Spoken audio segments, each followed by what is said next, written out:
Hello everyone, welcome to Shri Physics and Biology classes. I am Abhishek Sharma, Faculty of Physics, ready with the next lecture of 11th class.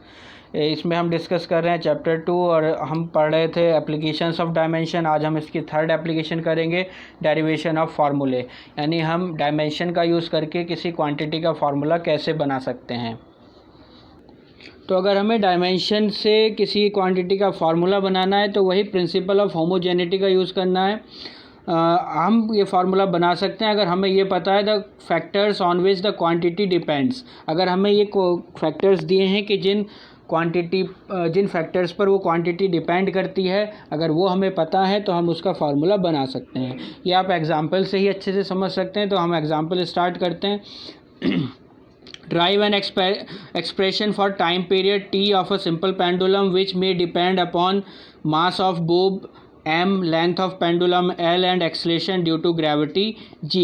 तो हमें simple pendulum के time period का formula बनाना है जो कि तो time period को मैं t से शो कर रहा हूँ, जो डिपेंड कर सकता है मास पर, mass of the bob, length पर, length of the pendulum and acceleration due to gravity पर। मैं ये मान लेता हूँ ये मास के तो पावर ए के प्रोपोर्शनल है और एल की पावर बी है और जी की पावर सी है। भाई यही तो हमें पता करना है कि एम की किस पावर पर डिपेंड कर रहा है, तो वो हमने मान ली ए बी सी।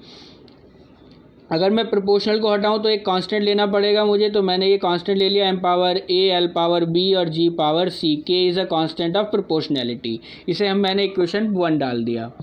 ठीक है, तो अब प्रिंसिपल ऑफ होमोजेनिटी क्या है कि dimension of LHS should be equal to dimension of RHS। तो दोनों साइड की डायमेंशन हम लिख लेते हैं। तो LHS में क्या है, टाइम है, टाइम की डायमेंशन T, लेकिन मैं यहाँ M और L की भी लिख लेता हूँ क्योंकि आपको पता ही है हम डायमेंशंस लिख सकते हैं, उसकी पावर 0, तो यहाँ T की पावर हो जाएगी 1।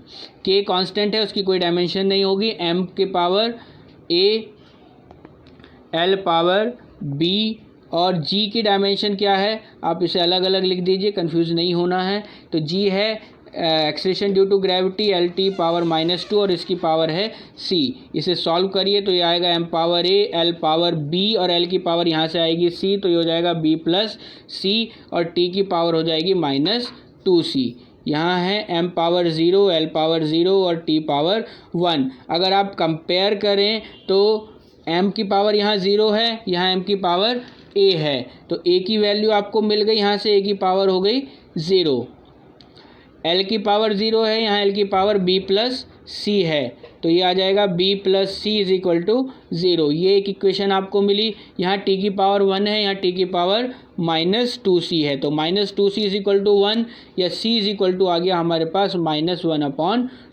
तो ये हमारे पास c की वैल्यू भी हो गई। अगर c की वैल्यू को यहाँ इक्वेशन 3 में रख दें तो हमारे पास b की वैल्यू भी आ जाएगी, b plus -1/2 is equal to 0 या b इज इक्वल टू आ जाएगा हाफ। तो आपको a b c की वैल्यू चाहिए थी, b की वैल्यू 1/2, c की वैल्यू -1/2 और a की वैल्यू 0। इसे इक्वेशन 1 में रख देते हैं, तो फ्रॉम इक्वेशन 1 हमारे पास फार्मूला बन जाएगा t इज इक्वल टू के m पावर a, तो m power 0, l power b यानी l पावर हाफ और g पावर c यानी g पावर -1/2। तो इसे हम लिख सकते हैं t इज इक्वल टू के, m पावर 0 है तो वो तो कैंसिल हो गया, l पावर 1/2 को आप √l लिख सकते हैं और इसे डिवाइड में लिखेंगे तो ये √g हो जाएगा या ये आ जाएगा k√l/g। अदर मेथड से ये k की वैल्यू भी फाइंड कर ली जाती है, तो t इज इक्वल टू आ जाता है हमारे पास 2π√l/g। This is the formula for time period of simple pendulum. तो ये हमने डायमेंशन फार्मूले का यूज़ करके बना लिया। एक एग्जांपल और देख लेते हैं।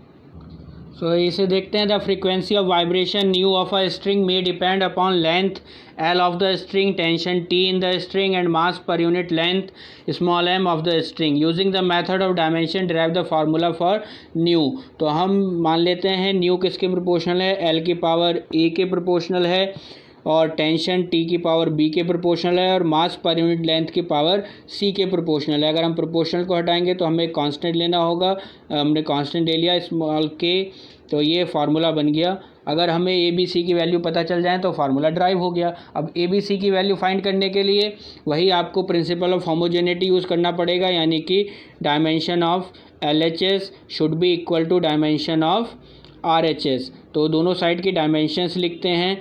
न्यू क्या है? फ्रीक्वेंसी। फ्रीक्वेंसी की डायमेंशन आपने पढ़ी थी, T इनवर्स होती है। तो इसे हम अगर m पावर और उसमें भी लिखेंगे, k की तो कोई डायमेंशन नहीं होगी, l लेंथ है तो l की कैपिटल L। T क्या है? टेंशन। टेंशन होता है एक टाइप का फोर्स, तो इसकी डायमेंशन वही होगी जो फोर्स की डायमेंशन है, यानी ml पावर -2 और उसकी पावर b। और स्मॉल m क्या है? ये थोड़ा ध्यान देना है, मास नाम से आप इसकी डायमेंशन कैपिटल M ना रख दें, क्योंकि ये मास पर यूनिट लेंथ है। तो इसकी डायमेंशन होगी m/L, या मैं कह सकता हूँ ml इनवर्स और उसकी पावर c। अब इन्हें सॉल्व कर लीजिए। इधर m पावर 0, l पावर 0 और t पावर -1। इधर देखिए तो ये m पावर b आ रहा है और यहाँ से आएगा c, तो m power b plus c। l power यहाँ से आएगा a, यहाँ से आएगा b और यहाँ से आएगा -c। t पावर यहाँ से आएगा -2b और कोई यहाँ पर t नहीं है। अब इन दोनों साइड के m, l और t की पावर को कंपेयर कर लेंगे। बहुत सिंपल मेथड है। तो यहाँ से b plus C is equal to आ गया 0, इस इक्वेशन 2 डाल दीजिए।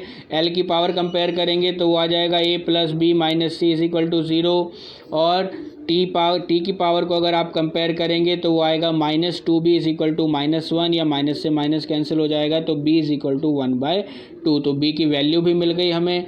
b की वैल्यू को फर्स्ट इक्वेशन 2 में अगर हम रख दें तो c की वैल्यू फाइंड हो जाएगी 1/2 plus c is equal to 0, या c इज इक्वल टू -1/2।